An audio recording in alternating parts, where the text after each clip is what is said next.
So hi everyone. A very good afternoon to you all. I hope you're all doing well. This is very fine. I'm Thursday afternoon. So it's the 8th of January 2026, 8 days into the year.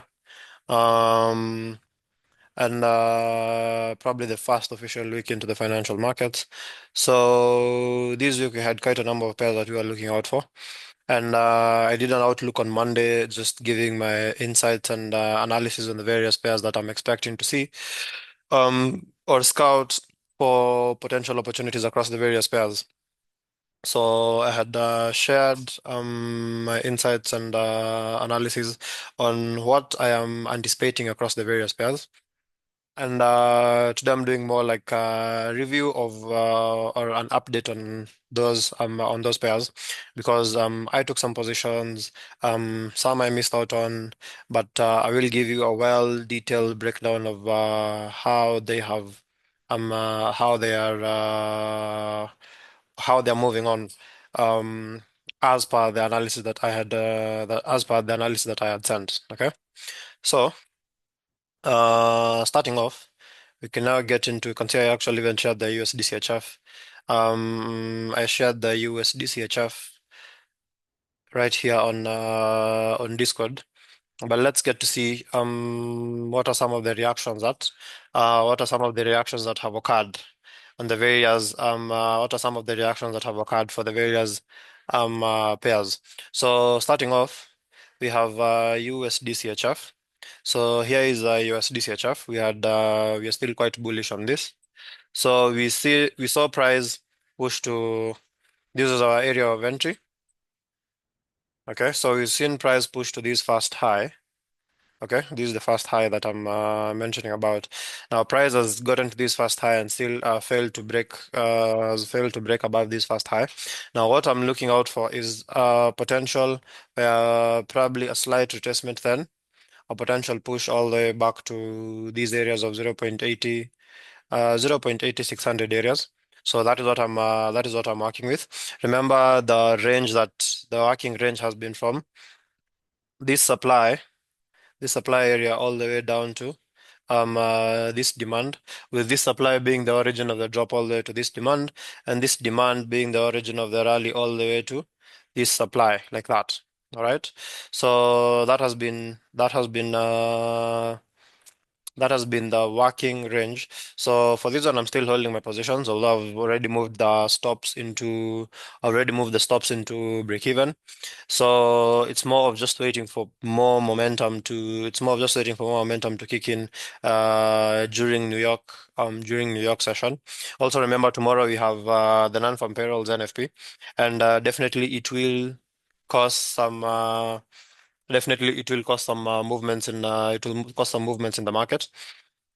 And I am planning to hold this even into tomorrow because my bias or long-term bias is bullish. So if I am bullish, then I am anticipating to see price get all the way to the anticipated target, which is that areas of 0.8600 areas. All right, so we have that.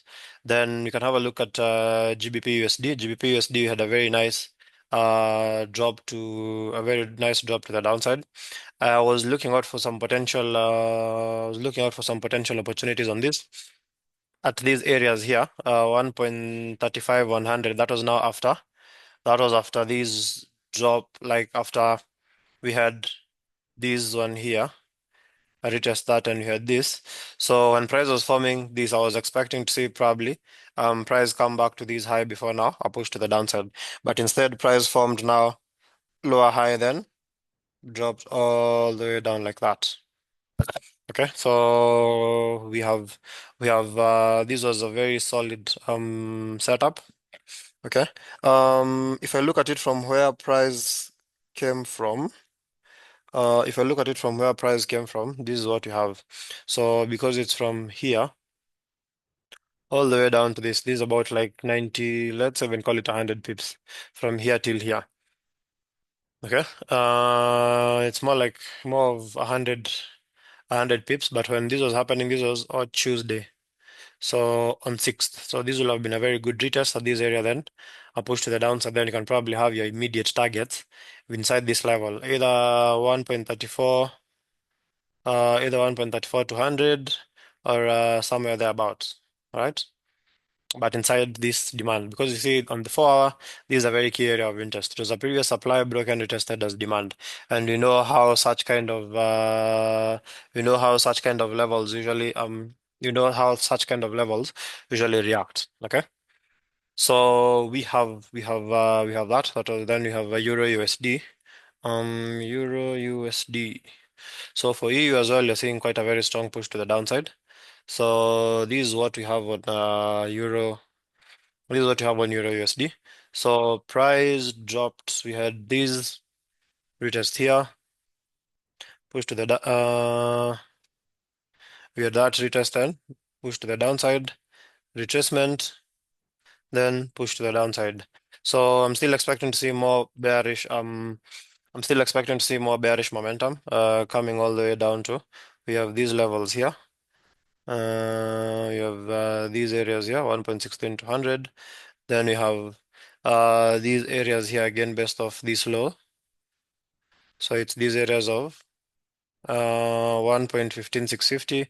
Then you have now this demand area down here, all the way up back to this. So looking at it from a range-wise perspective, I'd expect to see price come back down all the way till this. But now these are long term. This is more of a long term.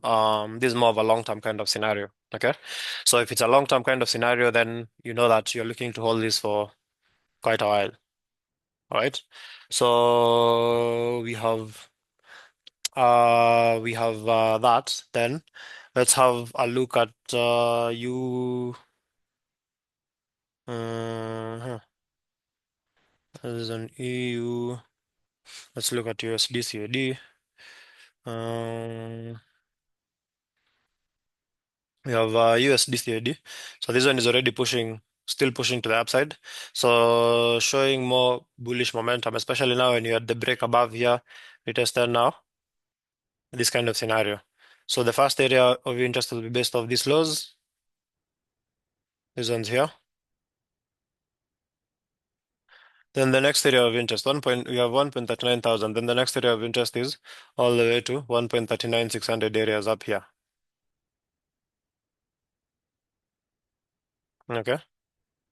So from this supply all the way down to this, then you're looking at price filling the range again back to these areas of 1.39 600. So for this one as well, I'm quite bullish, but I can't or I wouldn't take the trade. If I'm not in the trade, I wouldn't take the trade from current price because it's already in the middle. So it's more of again looking at your accuracy looking at your accuracy when you're taking these positions, right? So we have that. Then let's look at NZD-USD. I think NZD-USD is the one that has done the best. Uh, NZD, NZD-USD. Mm, yeah, so there is NZD-USD. We have a very nice drop from here all the way back to these lows, and I highly anticipate that these lows are going to be taken out, and you see price coming all the way to these areas of 0.57, 0.57 to 100 areas. Okay, so we have this range all the way back to this supply. Then from this supply, we had a push down, then price come up. So I'm looking at the full range getting filled, where price comes back to these areas of 0.57 to 100, these areas of 0.57 to 100 areas, back to this demand. Okay, so we have that. Then let's have a look at. I think I had done US oil. Mm, so this is US oil. So can see how price has reacted to this demand. So this demand has held for for quite a while. We've seen a push to the upside, price comes back, pushes up again, price comes back. Now you're seeing some strong bullish momentum. So I did see price come to this first area of interest, these highs here. Then the next area of interest will be uh, these highs here, like that. So these areas of the levels of 60, right? So the first area of interest will be these highs. Then the second one will be these highs up here. Then the last one will be this supply area up here. Because again, let's not forget that this supply was the major origin of these whole drop all the way down to this. Okay. So we have that. Then let's have a look at UK oil. UK oil and US oil have quite a huge similarity. Okay. There it is. So price taps into this demand. We had a push to the upside. Then price comes to retest, pushes up again, comes back. Then now pushing up like that. Right? So we have that. So even this one, I'm expecting a potential bullish push. I'm expecting a potential bullish push on this one, and considering that this demand has held, yeah, considering that this demand has held, so I'll be looking at potential bullish reversal. The first area of interest will be the levels of 62. These areas here, based off these highs, 62. Then the next one will be this area here. It's about 64. The next one will be these highs here at about 65. Then the major one will be supply, 66.30. Okay, but that I'm definitely sure it will gonna take some bit of time. Okay, so we have that. Then let's have a look at the indices, NAS and US30. So there is NASDAQ. We've seen price rally back to this area, had previously mentioned. Now we are seeing multiple confirmations for a potential bearish reversal here, of which I will expect to see price drop to these lows. Okay, the areas of 25,200 areas, this level here. Okay, so that will be the immediate target for this one. These areas of 25, these the lows of 25 something within these areas here. Okay, so you have that. Then so I need to see price come back to this. Then from here is when I can be able to tell if price is gonna keep pushing lower, if it will hold. Because here you're working with now a minor range, not the major range. Okay, here you're working with the minor range.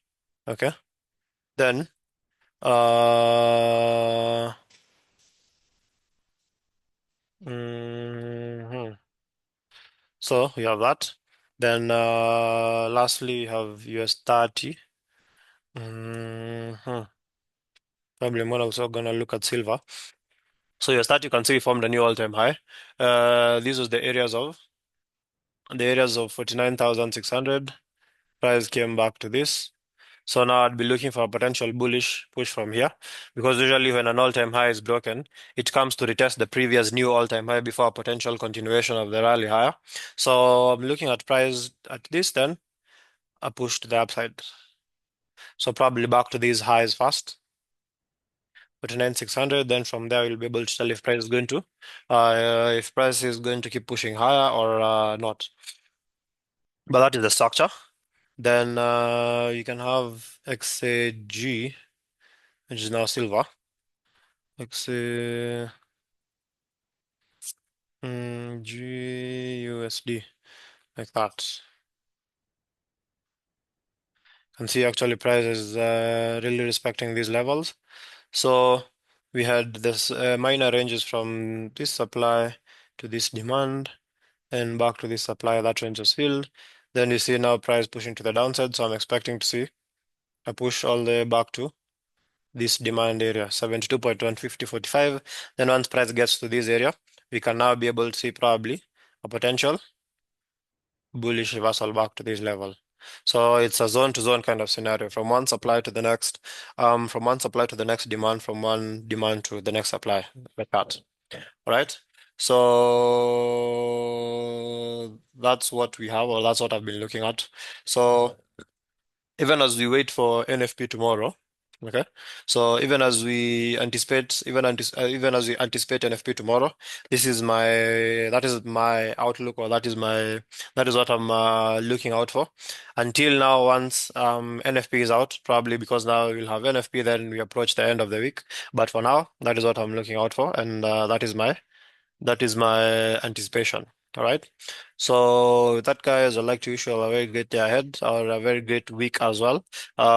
Stay cautious for NFP tomorrow, and yeah, stay blessed and stay financially literate. So cheers, everyone, and I'll see you on next week's market outlook. That is on Monday. Yeah.